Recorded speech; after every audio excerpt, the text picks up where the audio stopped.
lads might want to tell his netminder she's wearing her pads on the wrong legs. Puck slipping through a right pad would be a lousy way to lose a final.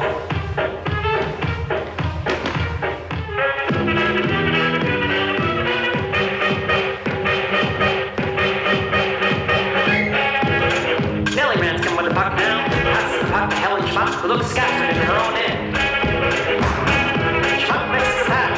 Pembroke with the seal. Ranscombe caught out of her net. Scores! Welcome back to Midday. We're down at the Sagebrush Theatre this afternoon checking out the latest WCT production. It's called Glory, and it runs now through until March 3rd, and we have the four main actors joining us on the show. In order, we have Katie, Kate, Gilly, and Morgan. Thanks for being here, ladies. Thank you. Thank you. So we'll start first by getting a little bit of a brief description about what this production entails. I understand it's based on a true story about a women's hockey team back in the 30s. That's right. Yeah, it's about the Preston Rivulets. They were a hockey team that started out in the 1930s. They started playing softball, and then they moved on to hockey. And they were one of the most successful hockey teams in Canadian history. It's interesting because as a Canadian myself, I don't know about this team. So I think it's fabulous that we're bringing it to light, that this is a story that people need to hear about. Would you say that? Oh, absolutely. Yeah. And in doing the reading, it's so interesting. These two pairs of sisters actually, were really the stars of the team, and they made history, like Katie was saying. Yeah. Yes, all right. Tell me a little bit, Gilly, about what your character brings to the play. Sure. I play Marm Schmuck, or Margaret Schmuck, part of the Schmuck sisters, Helen and Marm Schmuck. And I guess what Marm's journey is, we were talking about how each of these characters go through their own hardships. Marm is Jewish, and with the coming of the Second World War and the rise of anti-Semitism in the world, but specifically in their towns, I guess she starts to feel that adversity, and not just fighting to play hockey as a woman, but also, I guess, as a Jewish woman struggling to study. She wants to study, can't get into schools because of quotas, and yeah. Interesting. And Morgan, what about your character? Yeah, so Nellie is Nellie Ranscombe, which is the sister of Hilda Ranscombe. She is the goalie, and also struggles with trying to be a provider for her family during the Great Depression and that situation as well. And then also having a relationship with trying to have a relationship with another woman, and how that journey is different than now, and how it still is a struggle. So, right. Yeah. So a lot of challenges for the ladies that take part in this. It's a very interesting story. A little bit now about you, Kate. You're actually related to a hockey legend. We have to discuss that. Tell me a little bit about that. Sure. Yeah. The Rocket, Maurice Richard, he's a distant cousin. I never met him, but we certainly grew up knowing about him, and my dad looks like him, so. All my hockey skills are not from him. I'm not good. But you guys sure look good on the stage. And that's my next question. I understand that all of the hockey games are choreographed to dance. You guys are getting a super huge workout out here. That's right, as you can see. Yeah, we're having a lot of fun. Our choreographer and playwright, Tracy Power, is amazing and has given us all of the awesome moves that you see. So, yeah. What do you guys like best about doing this? Is empowering as women to be doing this type of a production? Tell me a little bit, Kate, about your thoughts on that.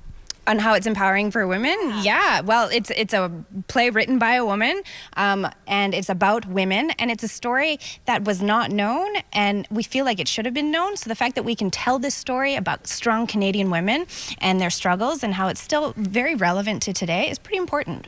And now what we've seen in this little sneak preview here on Midday is the choreographed dance, but I'm imagining there's a bit of a storyline to it as well. Can you speak to that, Gilly? Yeah, sure. In between all of our games, we have scenes and beautiful transitions too. So we have, these dramatic and sometimes quite funny scenes. I guess it's spliced between all of our hockey games and all of this choreographed dance. So lots of movement on the stage also, even during the scene work. But yeah, just a whole mix of it all together. And maybe Morgan, tell me a little bit about the interaction with the coach. He is a male coach. How does that play into the storyline? Yeah, so Fash is a great character, and it's really interesting and really representative of how these women react with the men in their lives. And I think Fash gets to embody that person in society, and we get to kind of bounce ideas and bounce our opinions of the time with fashion. So I think it's really great to have that contrast between these women and this man in their lives. So. And finally, Katie, my last question is for you. What do you hope that the audience leaves with after watching this timepiece production? Oh, well, I hope that they're inspired to go and learn more about the Preston Riviolettes and other female sports players from now throughout history. I hope they have a great time. I hope they laugh. I hope they tell their friends to come and see us. And yeah. You guys look like you're ready to take this out there and get it started. Yeah, I hope so. We're feeling good. We're feeling good. We're playing really hard. We're feeling good. Yeah, we're just gonna go out there, play our game. Thank you so much for giving us a little bit of your time today, ladies. Much appreciated. Yes, this is a story of two sets of sisters in this play. You definitely should come down and check it out. It's a great tribute to Canadian history, of course, as well. Again, this runs now through March 3rd at the Sagebrush Theatres. You can get your tickets at kamlooslive.ca. We're back after a quick break. Stay with us. Helen Schmuck wins the face-off. Bad pass for her sister results in a steal by Downs, who drills the puck off the ice. A scramble in the Rivulet's end. Marm Schmuck passes to Hilda Ransom, carries it into the Pembroke end. Crosses to Helen Schmuck. Margaret Schmuck. Back to her sister. Shoots. Nice save. Rebound.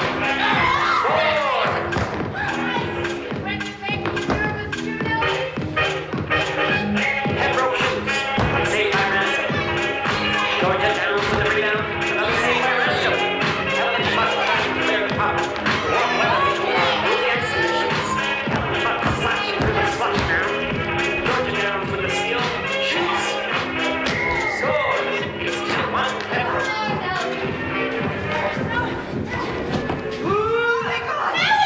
Oh no! What's wrong with it? I quit!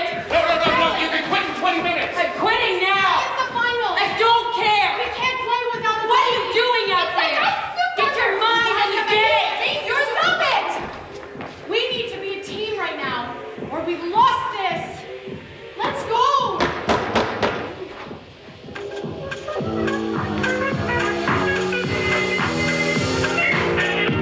The Rivulet's top line should pick up their skates. They want to get the skate back.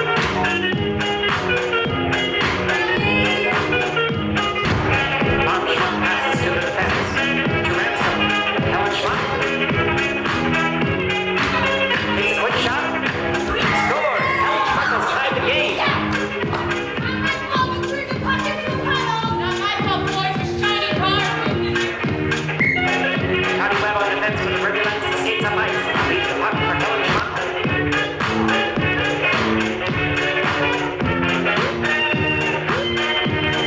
5 seconds on the clock. Schmuck passes it off to Ransom on the rush. Score! Beautiful pass by Helen Schmuck and Hilda Ransom gives the Preston Rivulet's an eventual title. What a story for these ladies! They want to take your picture. Get over here, Ranscombe! I need your big shoulders! Hilda's are too bony!